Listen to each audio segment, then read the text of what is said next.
Time travel చేసి 200 ఏళ్ల వెనక్కి వెళ్దాం. ఇయర్ 1813. ఒకసారి ఊహించుకోండి, అప్పటి హైదరాబాద్ లో మంచి హాస్పిటల్సే లేవు, సరైన మందులు కూడా లేవు. సరిగ్గా అప్పుడే ప్లేగు అనే ఒక భయంకరమైన వైరస్ సిటీలోకి ఎంటర్ అయింది. అది ఎంత డేంజరస్ అంటే పొద్దున్న ఆరోగ్యంగా ఉన్న మనిషి సాయంత్రానికి ప్రాణాలు వదిలేవారు. లిటరలీ జనం పిట్టల్లా రాలిపోతున్నారు. ప్రతి ఇంట్లో ఏడుపులు, ప్రతి వీధిలో భయం. సిటీ మొత్తం ఒక దెయ్యాల దిబ్బలా మారిపోయింది. గవర్నమెంట్ చేతులెత్తేసింది. వేల మంది చనిపోతున్నారు. సిటీ ఎకానమీ మొత్తం కుప్పకూలిపోయింది. ఇక దేవుడే దిక్కు అని అందరూ ఫిక్స్ అయిపోయారు. కానీ వాళ్ళకి తెలియదు, వాళ్ళ ప్రార్థనలకు సమాధానం కొన్ని వందల కిలోమీటర్ల దూరం నుంచి రాబోతుందని. అదే టైంలో హైదరాబాద్ కు చెందిన కొందరు సోల్జర్స్ మధ్యప్రదేశ్ లోని ఉజ్జయినిలో డ్యూటీలో ఉన్నారు. కానీ వాళ్ళ మైండ్ మొత్తం హైదరాబాద్ గురించే ఆలోచిస్తోంది. ప్రతిరోజు వాళ్ళ కుటుంబ సభ్యులు, స్నేహితులు చనిపోతున్నారనే న్యూస్ వాళ్ళకి చేరేది. వాళ్ళు ఎంత టార్చర్ అనుభవించారో ఇమాజిన్ కూడా చేసుకోలేం. కానీ వాళ్ళ చేతుల్లో ఏమీ లేదు. కనిపించే శత్రువు అయితే పోరాడగలరు, కానీ అది కనబడని శత్రువు. అప్పుడే వాళ్ళు ఒక డేరింగ్ డెసిషన్ తీసుకున్నారు. వాళ్ళు నేరుగా ఉజ్జయిని మహాకాళి టెంపుల్ కి వెళ్లారు. అక్కడ అమ్మవారి పాదాల మీద పడి, తల్లి, మా హైదరాబాద్ ను కాపాడు, ఈ భయంకరమైన రోగాన్ని ఆపు, నువ్వు మా సిటీని కాపాడితే మేము తిరిగి వచ్చి నీకు గుడి కట్టి లైఫ్ లాంగ్ బోనం సమర్పిస్తాం అని మొక్కుకున్నారు. ఇది జస్ట్ ఒక మొక్కు కాదు, అది వాళ్ళ చివరి ఆశ. ఇక్కడే అసలు మ్యాజిక్ జరిగింది. ఉజ్జయినిలో సైనికులు మొక్కుకున్నారో లేదో, హైదరాబాద్లో ప్లేగు వ్యాపించడం ఆగిపోయింది. మరణాల సంఖ్య కంట్రోల్లోకి వచ్చేసింది. కొన్ని రోజుల్లోనే సిటీ మొత్తం కంప్లీట్గా సేఫ్ అయిపోయింది. ఇది యాదృచ్ఛికమా లేక నిజంగా దేవుడి దయనా?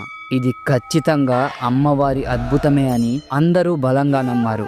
అయితే వాళ్ళు ఇచ్చిన మాట నిలబెట్టుకోవడానికి డ్యూటీ ముగించుకొని వెంటనే సికింద్రాబాద్ వచ్చేశారు.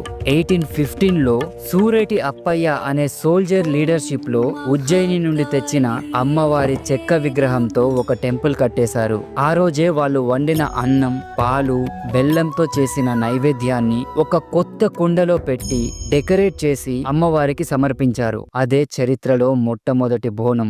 కేవలం కొందరితో మొదలైన ఆ వేడుక ఇప్పుడు లక్షల మంది పండుగగా మారింది. ఇంక్రెడిబుల్ కదా?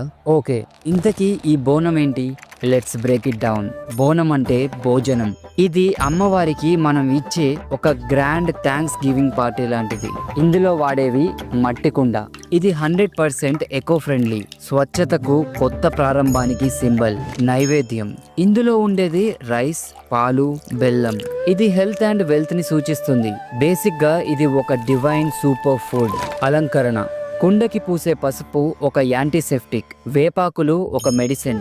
ఇది కేవలం డిజైన్ కాదు, దీని వెనుక సైన్స్ ఉంది. కుండపై ఉండే ఈ చిన్న దీపం చీకటిని తరిమి కొట్టే జ్ఞానానికి సింబల్. ఆ దీపం ఆరిపోకుండా చూసుకోవడమే ఒక ఛాలెంజ్.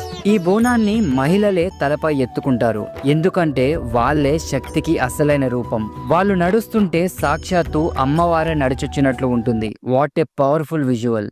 బోనాల ఫెస్టివల్లో మరో మెయిన్ అట్రాక్షన్ ఉంది. అతనే పోతురాజు. ఈయన లేకపోతే పండుగలోకి కిక్కే ఉండదు. పోతురాజు గ్రామ దేవతలైన 7 అతనికి ఒక వారియర్లా ఉంటాడు. ఒళ్ళంతా పసుపు, నుదిటపై పెద్ద కుంకుమ బొట్టు, కాళ్లకు గజ్జెలు. ఆయన లుక్కే అదిరిపోతుంది. ఆయన చేతిలో ఎప్పుడూ ఒక కొరడా ఉంటుంది. డప్పు సౌండ్ కు డాన్స్ చేస్తూ తనను తానే కొట్టుకుంటూ గాల్లోకి కొరడాను జులిపిస్తాడు.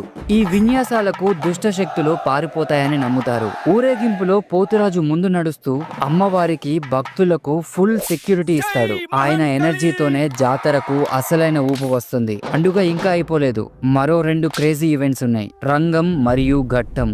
రంగం, ఇది ఒక మైండ్ బ్లోయింగ్ ఈవెంట్. పండుగ మరుసటి రోజు పెళ్లి కాని ఒక యువతి వచ్చి మట్టి కుండపై నిలబడి భవిష్యవాణి చెప్తుంది.